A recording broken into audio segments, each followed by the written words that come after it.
people who are here who are kids just say it doesn't matter whether you're talking to 2 or 20.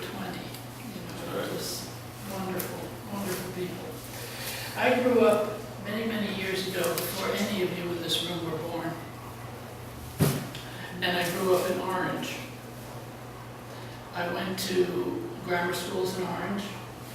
I lived through the riots in Newark and when I was in college.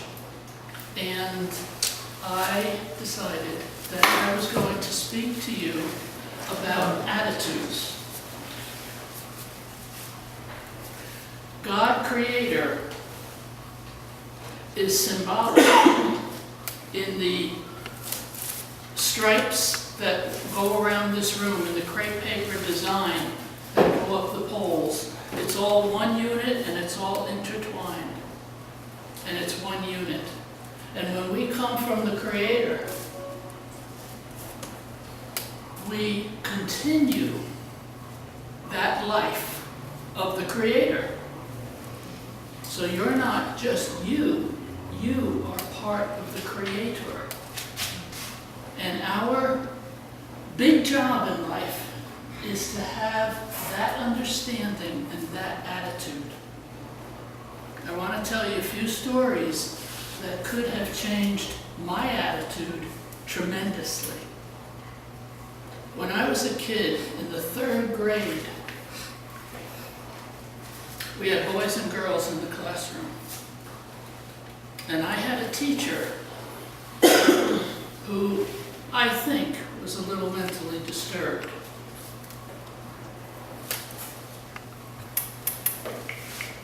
I had bright red hair, not what I have now, bright red hair. And I stood out in the classroom. I was tall. I was one of the tallest kids in the class. And for some reason, she decided to make a scene with me. And every once in a while, when she felt like it, she would say, "Susan, go to the principal." And that was a scary thing, because that principal was tough. Every time she did that, I would cry. I was in the 3rd grade. So if I dropped a pencil, she would say, "Susan, go to the principal." And I'd start crying. It got so bad that she decided to have some fun with me, and out of the clear blue, she would say to the students, to the whole class, "How many of you would like to see Susan cry?"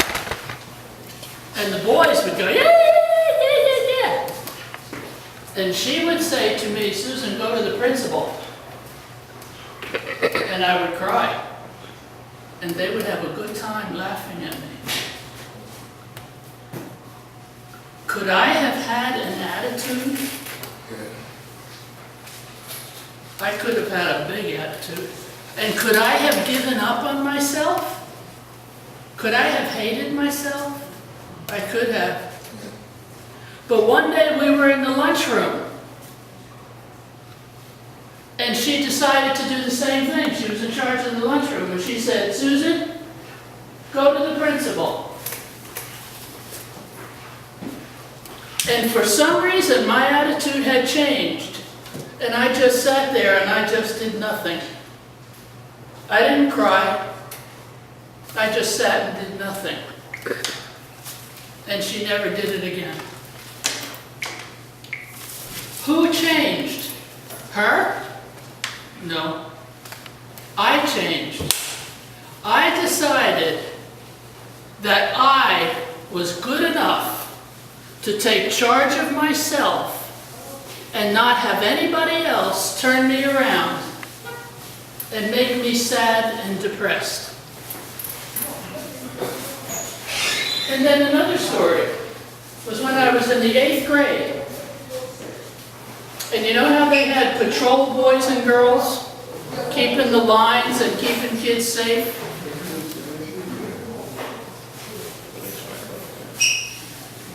they had them all safe. And we were patrol kids. We were in the 8th grade. And we had to keep the lines safe as they went down the street. And I lived in Orange. And the high school kids in Orange used to have to pass by our school. And they used to come in big numbers, like 20 together, walking up the street. And when they passed by my red head, they yanked it. Pull, pull, pull. And finally, I had too much pull. And I slapped the hand of the next person who did that. And everybody surrounded me and said, I'm going to knock your blankety blank right into the street. And I stood up there and I said to them, not if I don't knock you first. But I didn't use those nice words. And the teacher who was watching got mad with me for using such bad language and said, come up here, come up here. So I was happy to come up to the teacher because I was surrounded by 20 high school kids. And then I went down into my apartment, and in the vestibule about this size, they all came in. And it was one where you had to push the button and wait for your mother to press the buzzer and let the door open. I was like, oh my God, hurry up. They all crowded in, grabbed my coat, the buzzer rang, I smacked their arm and ran. Weeks later, I was ice skating in Orange Park. And on the way home, I dropped a piece of the brace around the ankle brace that was part of the ice skate. I dropped it, I didn't know it. I went about my business, I went into the apartment, and the door, while I was waiting to get in and buzz my mother, the door opened and in comes this girl. And she was one of the people who gave me grief. And she said, you dropped this. And I took it and I thanked her. Now, who changed? She did.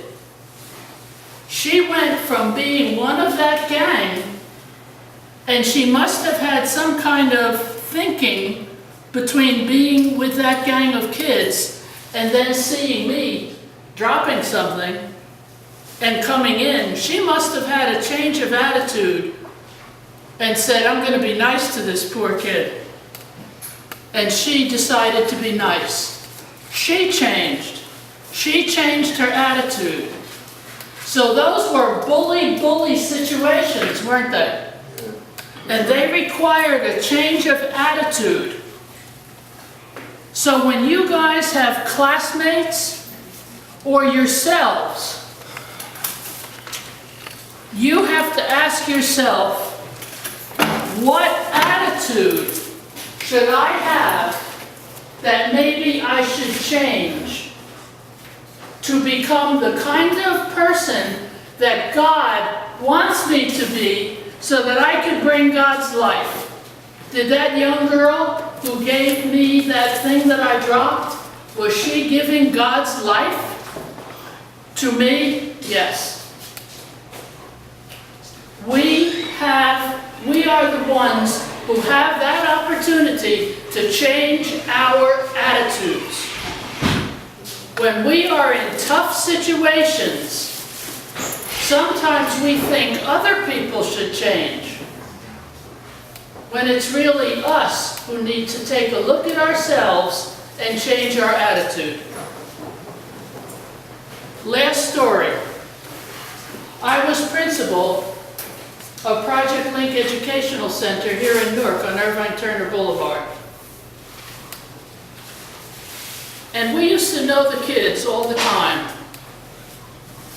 like Mr. Best knows the people who are in this program and the mentors and the people. We knew these children every time they came in.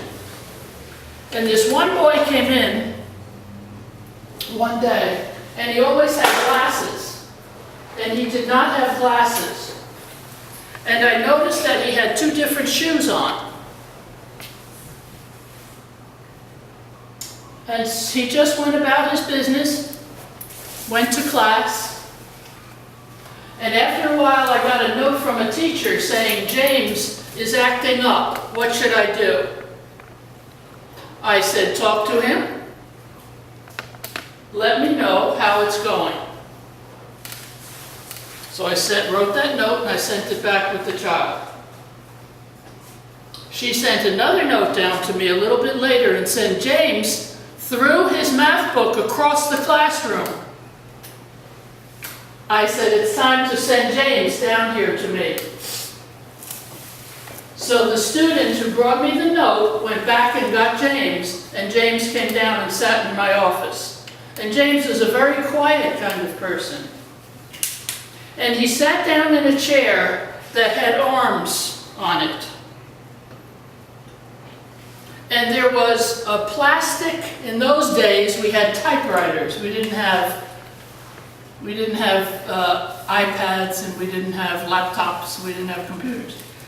There was a plastic typewriter cover like this on the side of the chair. And so he was putting his arms on the chair. And I said, "James, what's happening? Why are you feeling the way you're feeling?" He looked down. He didn't answer. I said, "Is there anything you want to tell me?" And he said, "Last night somebody threw